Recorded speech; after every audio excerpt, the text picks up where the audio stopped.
Tanya, today is October 20th, Tuesday, and we are diving deep into a glimpse behind the veil. We're going into heaven, understanding the impact on our souls of the mitzvahs that we perform in this world, of our spiritual service in this world.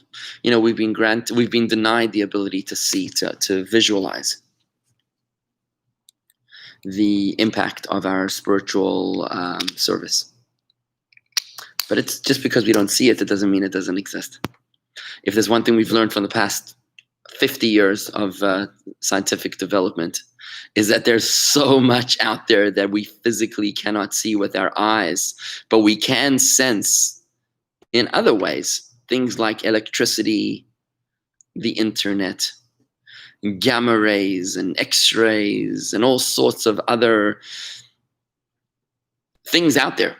In fact, I took my kids to a science museum a few weeks ago, and we saw how the human eye is only able to see a very, very, very small sliver of what's actually out there in the universe. It was fascinating to be able to share that with my kids. And the same thing applies to the spirituality out there. There's a beautiful story of the Baal Shem Tov, who was walking along the way with his Hasidim when he overheard two householders in Mezhibush, in the town of Mezhibush, who were fighting. And one said to the other, "I'll rip you apart like a fish." To which the Baal Shem Tov responded by asking his students to make a circle and close their eyes. As they put their arms on each other's shoulders and closed their eyes, they all began to scream as they noticed, as they saw this fella ripping apart his friend like a fish in a visual of a spiritual dimension. Obviously, it was through the unity and through the elevated holiness of their holding hands and standing in a circle that they were able to visualize what was going on in a spiritual plane. And the Baal Shem Tov explained that every single thing that we do in this world has a spiritual impact, has a real impact. The fact that we don't see it doesn't make it any less real. In the Zohar, in the book of Kabbalah, the word for mitzvah is a very interesting word. It's called tikkunim. Tikkun. Like tikkun, which normally in Hebrew means a repair or something being fixed. In Aramaic, tikkunim means garments, clothing. Why is a mitzvah called a garment? Because every time that you do a mitzvah, you're making yourself a garment for Olam HaEmes, for the world of truth, for heaven. It's like getting dressed for a wedding. If you're not dressed for a wedding, you'll feel extremely uncomfortable at the wedding. If everybody's walking around in black tie optional and you're wearing beach wear, you'll feel very, very uncomfortable. When you do a mitzvah in this world, you are not only earning your place in heaven, you're actually preparing yourself for the party, for that experience. So if your divine service, if your spiritual service is only going to bring you to a low grade level of godliness, it's because you didn't make the garments to go any further than that. But if you're preparing yourself for a high grade level of godliness, of heaven, it's because the mitzvahs that you fulfilled were the very garments. They were the very garments that now prepare you for the party. We spoke last week about the two of the four worlds, really three of the four worlds. We spoke about how there's four worlds, Abiyah. Abiyah is their acronym. Atzilus is the A, Beriah, Yetzirah, and Asiya. These four worlds collectively form an acronym of Abiyah. Just to quickly refresh your memory in case you missed it last week. Atzilus is the world of emanation. It's the world of within God. It's just an emanation of God. It's nothing outside. Nothing's been created yet. The second, the world of Beriah, is the world of creation. The third is the world of Yetzirah, formation. And finally is the world of Asiya, action. We here live in the lowest level of the world of Asiya. The lowest level of the world of Asiya. And we spoke last week about how the world of Yetzirah, one above us, is a spiritual world where emotions are dominant. And the world above that is the world of Beriah, where intellect is dominant. They are the higher Gan Eden and the lower Gan Eden, the higher paradise and the lower paradise. We spoke last week about how souls that serve God emotionally, if your connection with God is more of an emotion, like an instinctive emotion relationship with God, then your soul reaches the world of Yetzirah. Why does it reach the world of Yetzirah formation? Because the garments, the mitzvahs created, form garments that prepare you for that kind of a party. Think of it like the cocktail party before the sit-down dinner. Did you get an invitation to the gala dinner, or were you only invited to the cocktail party before? Whether you actually have a seat inside the dinner, or if you're only standing outside at the cocktail tables, depends on what kind of spiritual service you exercised and experienced in this world of action. So when your divine service was emotionally motivated, it was instinctive, it was natural love, as we've spoken about in recent chapters of Tanya. It was more animalistic, more instinctive. Then you reach the world of formation, the world of Yetzirah. But if you were more human, which means mind over heart, if you experienced emotions that were governed and directed by conscious thought, by meditation that created certain kinds of emotion, if that was your kind of spiritual experience, then you're able to reach the higher world, the world of Bria, the world of creation. Today, we're going to dive a lot deeper, as today we go even further behind the veil to a whole new level of connection. Today we're going to go up into the world of Atzilus, the world of emanation. We are familiar with the world of action. We learned last week about the world of formation, of emotion, and we learned about the world of creation, which is the world of intellect. But today, in part 2 of chapter 39, we're going to go much deeper into the world of Atzilus, which is like the difference between snorkeling and scuba diving. We're going to go so much deeper. I'd like to welcome Ed Hockman from Juno Beach and Rob from Chicago. Alicia, good morning. How are you? Nice to see you. Been a while. Marty from Gardens, a pleasure to see you. And Dean and Dan, welcome. Good morning from Juno Beach as well. Let's see who's on YouTube. I see Elaine is there. And anyone else that's with us live or later, thank you for joining me this morning. I appreciate, there was a comment coming in from Malky from Cleveland, a young woman whom I've never met yet, but she listens religiously to the Tanya classes, and she sent me a question yesterday. Sorry I didn't respond yet. I will get to it. In fact, maybe I'll answer it right now. Just answer Malky's question. How nice that she sent me an email from Cleveland. Let's check it out. Malky asked me an interesting question. And you can always ask me a question, friends. You can email to rabbi@jewishgardens.com. That's rabbi@jewishgardens.com. So Malky wrote like this. Hi, thank you again for the wonderful lessons. I didn't quite understand this past week's Tanya class. Why is it that intellect reigns supreme over emotion? Intellect is so cold, it seems lifeless. And if one's mind could create or control emotion, then what value does that emotion have? Perhaps I'm not understanding what intellect means, because I'd rather be in a relationship of emotion than one of purely intellect. Just because I intellectually know something doesn't seem to benefit the world. I'm assuming this is closely related to the Chachma part of Chabad. Thanks. Okay, so beautiful question here from Malky, which seems to indicate that you would far prefer living in a world of emotion than in a world of intellect. And why then is the world of emotion lower than the world of intellect? Why is the world of intellect the second world and the world of emotion the third? Now, Malky, the answer to your question is that we're not dismissing emotion. Clearly, nobody wants to live as an absent-minded professor rather than as a passionate lover. I'd far more rather be a passionate lover than an absent-minded and aloof professor. Agreed with your question. What we're talking about is what kind of, both worlds deal with tremendous passion and emotion. The question is, what kind of emotion are you experiencing? Are you experiencing a knee-jerk, instinctive emotion? Or are you dealing a controlled and directed and conscious emotion? It's really the difference between an emotion which is reactive versus an emotion which is proactive. Quick example. So let's say, not sure how old you are, Malki, but let's say I'm assuming you're probably 19 or 18 years old. And let's say I'm imagining you're not married, so you're going out with your friends, and one of your friends said something which wasn't so nice to you. So you have a choice now. You can either become insulted because that's your emotions. Your emotions are reacting to what was a nasty comment, or you can be mindful about it and say, I think that my friend was having a very difficult day. Maybe she was stressed out from something. Maybe she was feeling insecure about something. And I think that what she said wasn't really directed at me as much as it was an expression of how lousy she was feeling.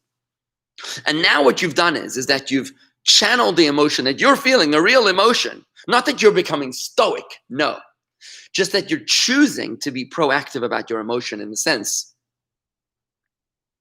that instead of becoming insulted by default and feeling lousy all day, nothing helps a bad mood like spreading it, right?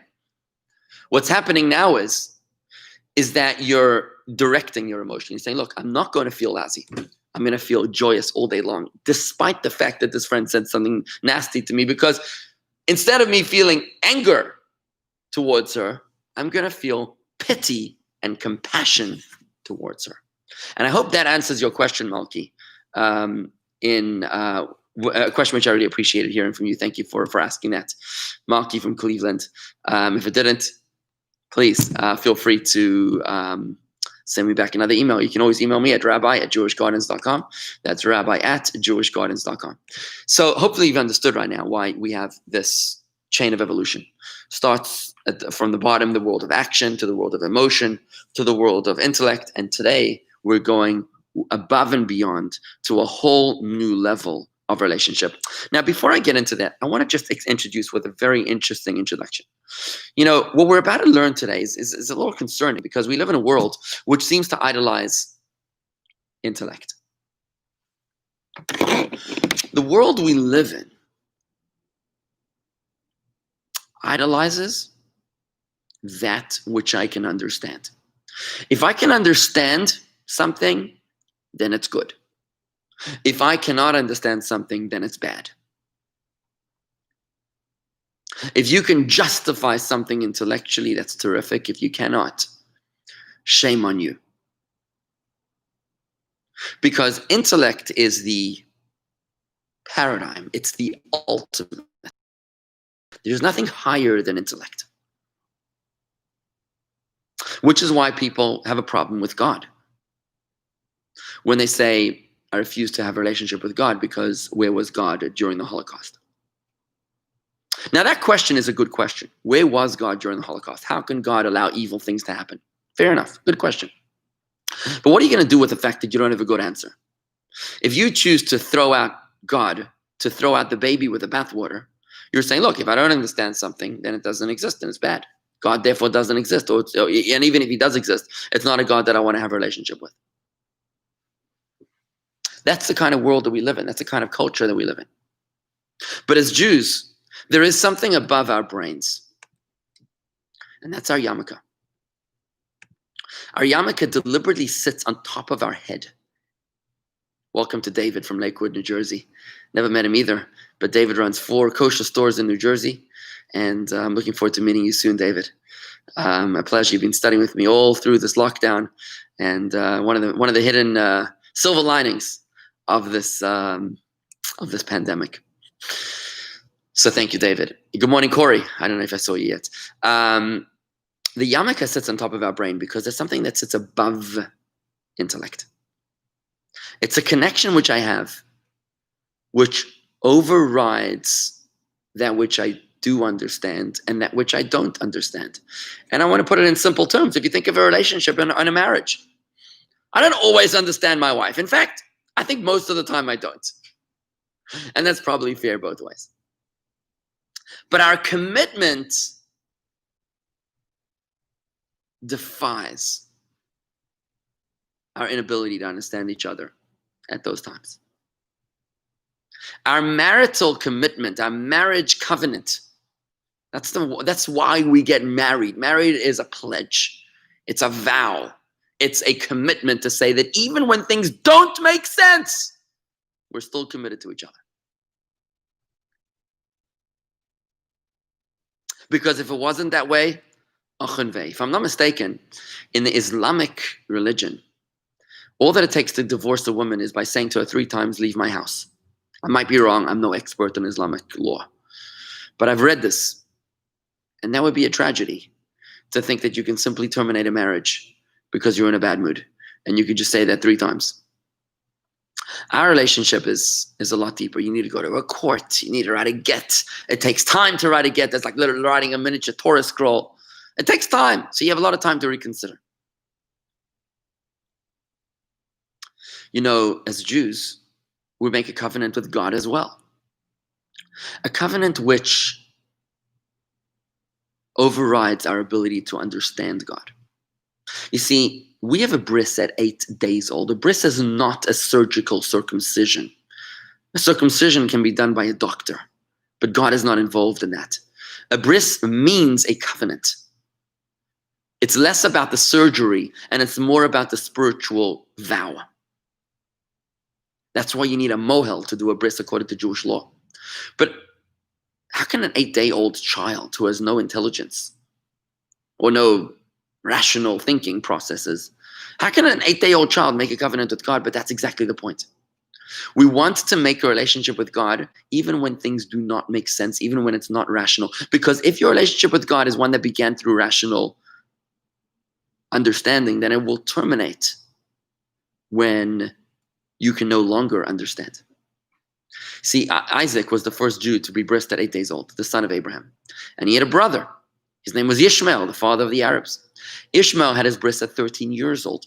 And Ishmael would taunt Isaac as follows. He would say to him, look, I had a bris when I was 13 years old. I got into a relationship with God when I understood what I was doing. But you were a fool. You were 8 days old. Your relationship with God is thoughtless. It's mindless. And Isaac's response was, no, you don't understand. That's the problem. The problem is that you do understand. The problem is that you only relate to God when things make sense. But when the going gets tough, the tough check out. That's what Isaac said to Ishmael. You'll check out when things don't make sense to you. You know, in other religions, to be a good Christian or to be a good Muslim, you have to accept the tenets of their faith. You have to pledge allegiance or eat something or bow to something in order to be considered religious. But in Judaism, to be a Jew, you don't need to observe anything. To be a Jew is an identity. It's not an observance. It's who you are. It's not what you do. Why? Because our relationship with God is something that we do at 8 days old. It overrides our ability to understand or comprehend. Even when things don't make sense, we still have a relationship with God. It's unbreakable. And now we're getting closer to the world of Atzilos, to the world of emanation, the first of the 4 worlds of Abiyah.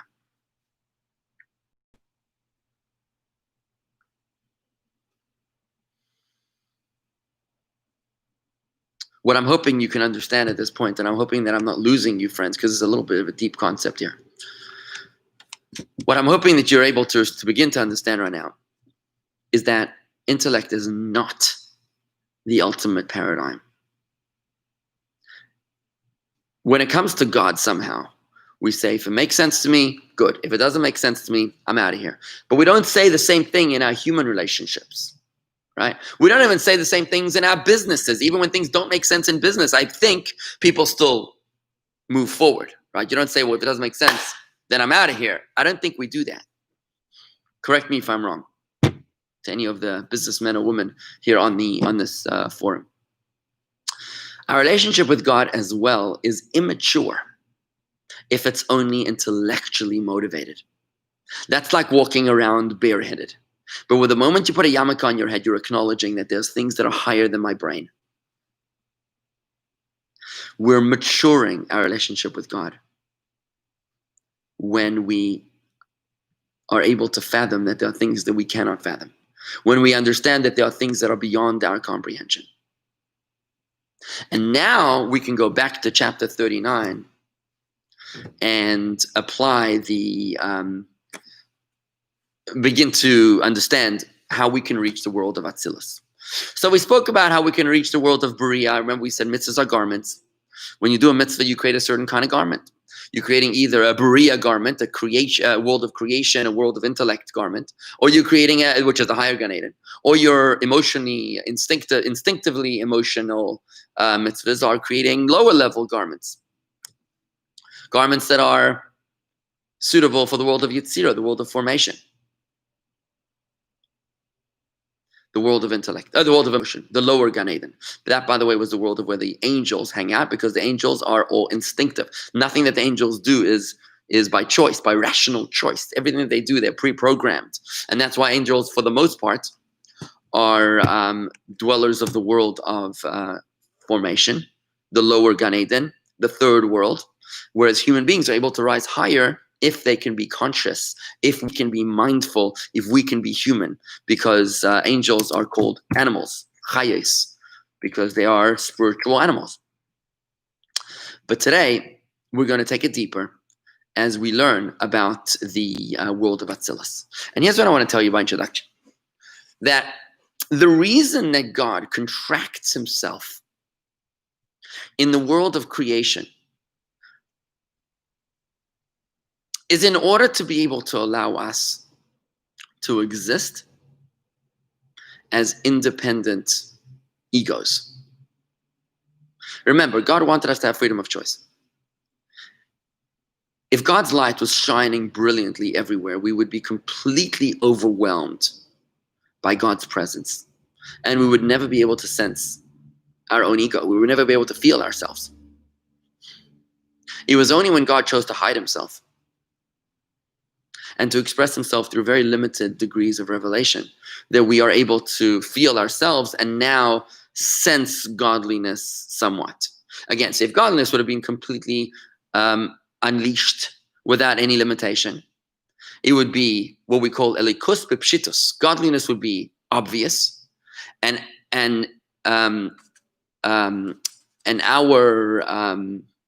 our ego would be questionable.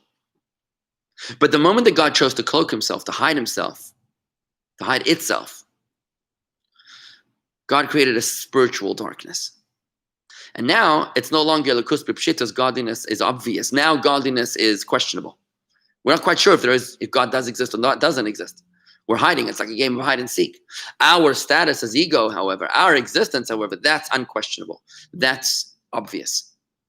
It's God now who becomes questionable. So what happens at the end of the first world? We said Abiyah, right? Atzilus, Beriah, Yetzirah, and Asiyah. The world of emanation is still a part of godliness. But the moment you step out of that first world to the second world, the world of creation, this is now the first time that something's outside of God, so to speak. Now, nothing's ever outside of God. It's only created a one-way mirror where God can see us, but we cannot see God, because God has hidden himself in the world of creation and down. From that level, God has chosen to express himself only through an ability to comprehend. And the next world, we can relate to God through an emotion. And in the final world, we relate to God only on the level of a physical action. We don't even feel anything, right? So we can begin to understand that the sequence of the worlds is a chain of evolution of godly contraction to allow for our sense of ego and feeling ourselves. But within the first world, the world of Atzilus, their godliness shines unrestrained. There is no such contraction. There is only pure revelation. Friends, I hope I haven't lost you yet here. Seems like you're still with me, which is good. Comments coming in here from, oh, hi, Dan. Good morning. Nice to see you. And we all accept the laws of physics and chemistry and biology, etc. govern, even if we don't fully understand those sciences. Oh, so we should accept spirituality and holiness govern, even if we don't fully understand. Beautiful point there, Andy. Coming from a scientist, it's beautiful. You're saying that, yeah, we accept the laws of nature. Well, that's how Mother Nature does it. Even if we don't fathom how it works, we don't begin to understand how electricity works. But we say, yeah, that's how it works. It just is. It's only that is when it comes to spirituality, somehow we give God like third person or third world status, like he doesn't even have a seat at the table. We say, well, we're not even sure if he exists, therefore we can't take anything as a given. Very well stated that point, Andy. Thank you for adding that insight. So now that we understand that the world of Atzilus is a world of unrestrained and unfiltered godly revelation, we can understand that what kind of people reach there? What kind of divine service will give you the access into that VIP club? Tanya chapter 39 tells us that the only people that are able to enter that world that's so far removed from the ability of angels to reach. Because remember, angels are instinctive animals. And tzaddikim are mindful, conscious people. It's only the people that are able to become totally surrendered to God with no sense of ego whatsoever. Those are the ones that are able to reach the world of Atzilus. In the language of Tanya, it's called a Merkava. Merkava is the name of the Israeli tanks. Merkava means a chariot in Hebrew. They call the tanks Merkava, like a chariot tank. But really, the concept of Merkava in Tanya is a beautiful metaphor that a chariot follows the driver. I guess today you can call it a car, which follows the driver of the car. You see, the car never argues with the instruction given to it by the driver. Its will is completely surrendered to the will of the driver. You want left, you got left. You want right, you got right. You want to stop, you want to speed, you want to accelerate. Whatever you want, you got. I am yours. I am totally and utterly and purely surrendered to your will. That is what the Merkava, the chariot, does to the rider. Surrenders itself to the rider. Now, I challenge you, what kind of relationship do you have with God? Is your relationship with God one which has a sense of your ego? Or are you totally and utterly humble before God? There are people like that. I challenge you to think about what kind of relationship you have with your wife or your husband. Are you utterly humbled before your spouse? I know people like that. Their spouse can do no wrong. And there are people that say their spouse can do a lot of wrong. In fact, most of the time their spouse is wrong. But we all know people whose spouses are never wrong because their relationship with their spouse is where they put them up on a pedestal. And if it's not that kind of relationship that you have with your spouse, maybe you have that relationship with your children. Or maybe you have that relationship with your parents. I know people whose parents are infallible. And if you can have that, now it's difficult to have that relationship with a human being because human beings are by definition not infallible. They are fallible. But that's true love, which is an unconditional commitment. When it comes, however, now to God, God is infallible. And a mature relationship with God is one where we say, God, whatever you want. Anything you tell us to do, we will do. This is what the Jews said at Mount Sinai. When God asked all the nations of the world if they want the Torah, what did they say? They said, well, what does it say in the book? Don't steal, don't murder, don't kidnap, don't rape, don't commit adultery. And the nation said, you know what? That doesn't really work for us. We're not interested. But the Jewish response was, yes, we will. It doesn't matter to us what it says in that book. It doesn't make any difference. You could tell us to stand on our heads all day long, and that's fine with us. Because our will is your will. We are completely and utterly a merkava, a chariot to you. We are surrendered and humble before you. And that is the moment that we became the chosen people. Because our relationship is one of Isaac, not one of Ishmael. One of 8-day-old covenant, not one of 13-year-old covenant. One of irrational relationship, not one of rational relationship. This, my friends, is the world of Atzilus. It's what we call total surrender before God. Let's look at the comments coming in here on YouTube. Marty, is this a different symptom contraction which was needed to create the universe? Apparently I froze on Facebook. How does this, So Marty's question is this a different contraction which was needed to create the universe? So the worlds of Abiyah, Marty, are the worlds that are part of the symptom process, part of the contraction process. That ultimately led to the lowest level of Asiyah, the lowest level of the world of action, which is our world. So yeah, the world of Abiyah is code of the Tzimtzum. It is the same Tzimtzum, the same contraction. Hope that answers your question. Elaine, how does the idea of garments relate to the thought, speech, and action garments of the soul? So without getting confused here, thought, speech, and action are garments of the soul in which the soul expresses itself, or through which the soul expresses itself. We learned about that in chapter 3, I think, or 4 of Tanya. But today in chapter 39, we're talking about other garments, which is how the garment, so thought, speech, and action is how the soul expresses itself in this world. And the mitzvahs, which are garments, are how the soul expresses itself in the next world. Garments are garments. They're forms of expression. Okay, that looks, Marty's back with us on YouTube. Oh, no, on Facebook, I think. Oh, yeah, fantastic. Good. So let's take this a little bit deeper. Now, I want to just illustrate this idea with a Kabbalistic explanation. So the worlds of Abiyah, Atzilus, Beriah, Yetzira, and Asiya, are, in the words of the Kabbalah, they are dominated. We said that the world of action is a world of action, right? Asiya. But we said the world of formation is dominated by emotion. The second world, the world of creation, is dominated by intellect. So what is the world of Atzilus? What is it dominated by? That world is dominated by Chachma. Chachma, which is the first of the 10 Sephiros, the 10 attributes of expression. Generally, the 10 attributes of expression are 3 intellectual and 7 emotional, right? So the third world is emotional. The second world is intellectual. But the very first of the 10 attributes, the 10 Sephiros, is Chachma, which means the idea. Within the 3 steps of intellectual processes of Chabad, Chachma, Bina, Das, idea, understanding, and realization, the world of Beriah, the world of creation, is a world of understanding.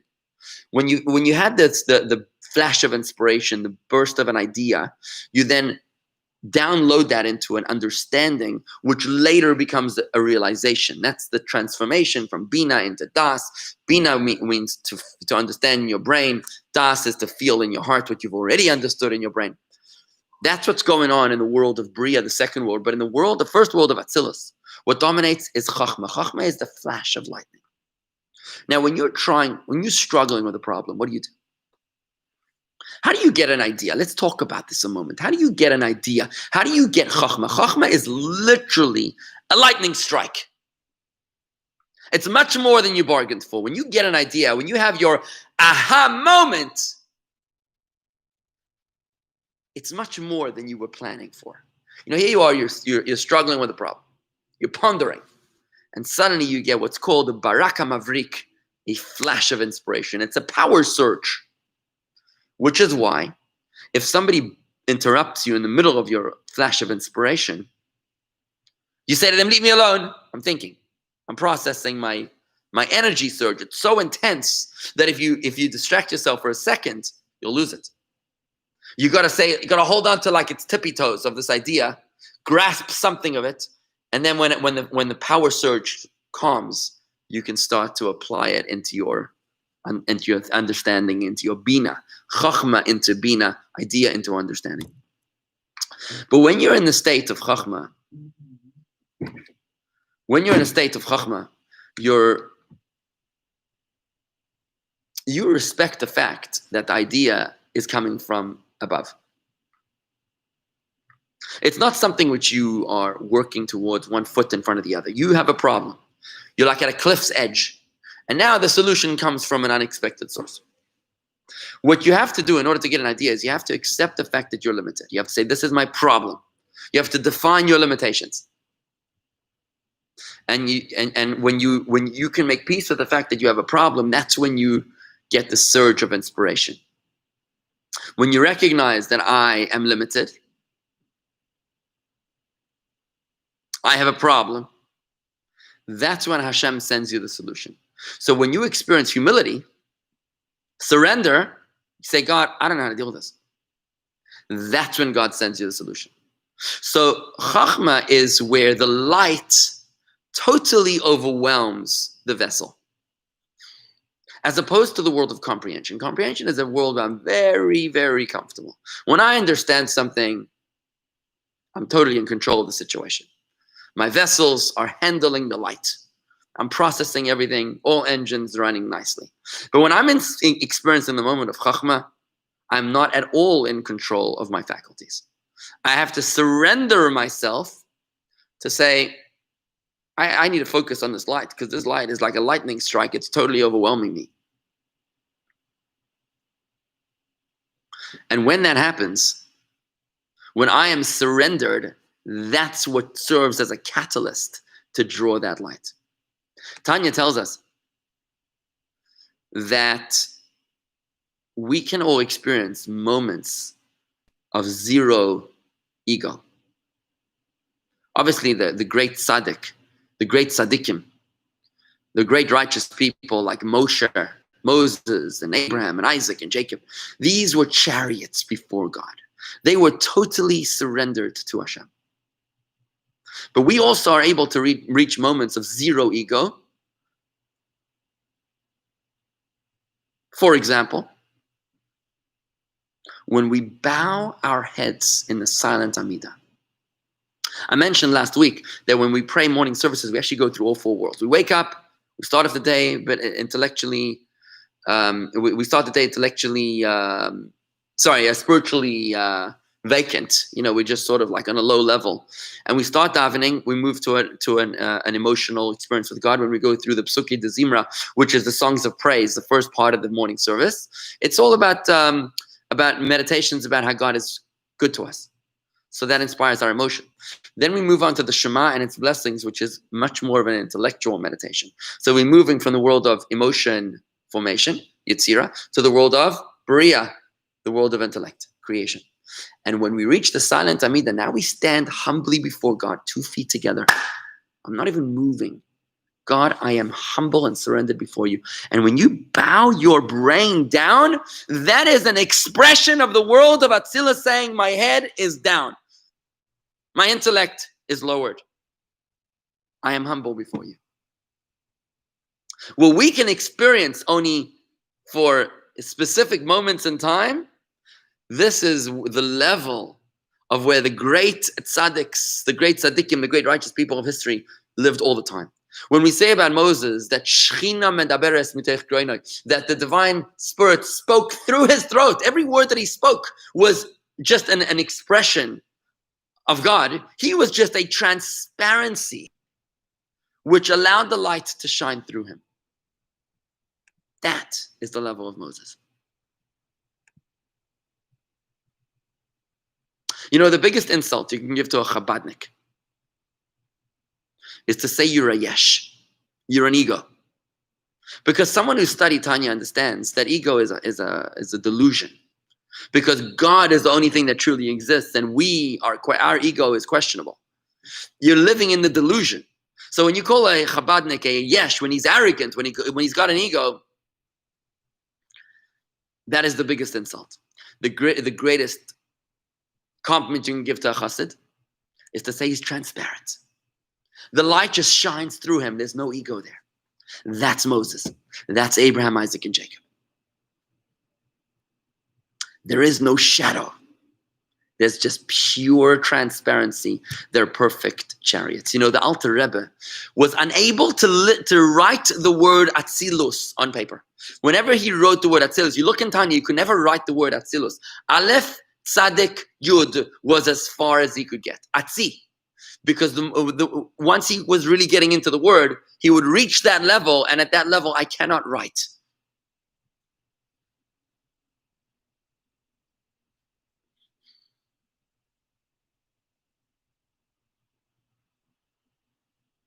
Okay, so that's the idea that we've learned about today. Let's take a look at this idea in the words of Tanya, okay? I'm just going to open up chapter 39, and just to read this idea, because it's such a profound idea. It's like a whole new frontier, which we've never been exposed to before. I've always told you that Chabad is about an intellectual approach to faith. It's about understanding our relationship with God. And today, I'm telling you, that's not even the highest level. I mean, it's nice to have an understanding of God, But the ultimate is when you can surrender your intelligence before God. Because that's when you reach the world of Atzilus, the world of intimacy, the world of union, the world of emanation. So I'm going to read from this Tanya here. By the way, if you don't have a Tanya at home, you can always find one online at jewishgardens.com. Just search lessons in Tanya. jewishgardens.com, search lessons in Tanya in the search box, and you get a free version of Tanya over there. Volume 39, chapter 39 of the first section of Tanya. Here, so I'm going to read this inside. I'm reading from this Tanya, which is this translation of Tanya, because I don't want the commentary. It gets too complicated sometimes. I'm on page 191. I'm just going to read this piece of about Atzilus. Up until now, we've spoken about the world of creation and formation, the second and third worlds, but now we're talking about the first world. The world of Atzilus, however, is beyond the intelligence, comprehension, and understanding of a created intellect. Because the Chachma, Bina, and Das, the idea, understanding, and realization of the blessed Ein Sof are united within that world therein in a perfect unity, a profound and wonderful unity which infinitely exceeds in degree and form that which is found in the world of Beriah, of creation. For in the latter, in the world of creation, they descended to give light by means of Tzimtzum. God has contracted himself in the second world of creation, so that created intellects should be able to receive from them Chabad, so that created beings will have a sense of ego and be able to serve God intellectually, to know God and to understand and apprehend something of the light of the blessed Ein Sof, of the infinite light, to the extent possible for created intellects, which are limited and finite. Without why did this contraction have to happen in the second world? So that we wouldn't lose our sense of ego, without their being dissolved into their existence, and ceasing completely to exist as created beings. If the light of God was unleashed, only they would revert to their source and root, namely godliness itself. We would just not exist. It is this symptom, this contraction, that is the cause of the glow of Chabad, of the blessed Ein Sof, illuminating the souls in the world of Beriah. So the world of Beriah is where God hid himself and allowed us to relate to him in a way that we can fathom, where we can feel ourselves and say, I understand God. I love you because I can understand you. But the emphasis is on I. The world of Atzilus, however, there's no I. It's just you. There's no I love you. It's just you. It is different in the world of Atzilus, where the Chabad, the Chachma Bina Das, the idea, understanding, and realization are not subject to the same extent of Tzimtzum. It's godliness unfiltered. Consequently, it is impossible for created intellects to apprehend them. You cannot fathom that level while retaining your own ability to think. That is why no thought of the created intellect can apprehend anything there. We cannot understand God. How can a finite being understand an infinite God? Impossible. Hence, it is the abode of the great tzaddikim, whose service supremely transcends even the quality of fear and love which are derived from the understanding and knowledge of his blessed greatness. This level of tzaddik is far higher even than the mindful emotions, than the conscious emotions created in the world of Beriah, of creation. Just as the world of Atzilus is far beyond the understanding and knowledge of a created intellect. Indeed, the residents of that world of Atzilus, their service has been truly in the nature of a vehicle, of a merkava, to the blessed Ein Sof, being nullified to him in existence and absorbed in his blessed light, they and everything they possessed, through the fulfillment of the Torah and the commandments. In the way which was said of the patriarchs, that they personally constituted the chariots, because throughout their lives, this was their service. Their service was utter surrender to God, pure humility, no ego whatsoever. That is the paradigm of the tzaddik that we strive to reach. Total humility, total submission before God, with the awareness that God is infinite and I am finite. And any ability for me to have a relationship with God is effectively perpetuating a lie. Perpetuating the lie of my existence, because the only thing that truly exists is God's infinity. And if I'm going to strive to have a relationship with God, then I am perpetuating that lie. I'm saying I exist and I relate to God. I can understand God. I can feel God. I have an emotion towards God. This is deep stuff. Don't. I want to validate if you're feeling a little ethereal, a little abstract. This is very deep stuff. But you know what? We're taking it on. If you need to, I encourage you to review this class so that you can to play the video again so that you can understand it and process it a second time or a third time. This is very deep stuff, and I encourage you very much to read the chapter inside as well. But the idea here is that God allows us to connect with him on any level. If you want to connect with him on an ego level of action, of emotion, of intellect, or on an egoless level, we can do that too. We can connect with God on an egoless level, which is the level of Atzilus, by living our lives, choosing to live our lives in a way of surrender, where it's not all about intellect and understanding. In fact, intellect and understanding has got nothing to do with it. We live like chariots, and even those of us that don't live like chariots, those of us that are intellectually motivated or emotionally motivated, can experience moments of that when we stand before God in humility of prayer, in the Shemona Esrei and the Amidah, with our feet together, standing as one, humble before God. And he says, yesh, there is, also means ego. Interesting Hebrew insight. Got it. Yesh. Beautiful. I'm glad that you got it.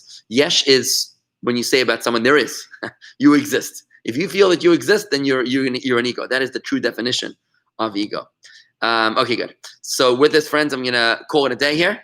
Thank you for joining me here today. Today's Tuesday. I believe Corey's giving a class at 11:30 on Zoom for Hebrew language through the Psalms of King David.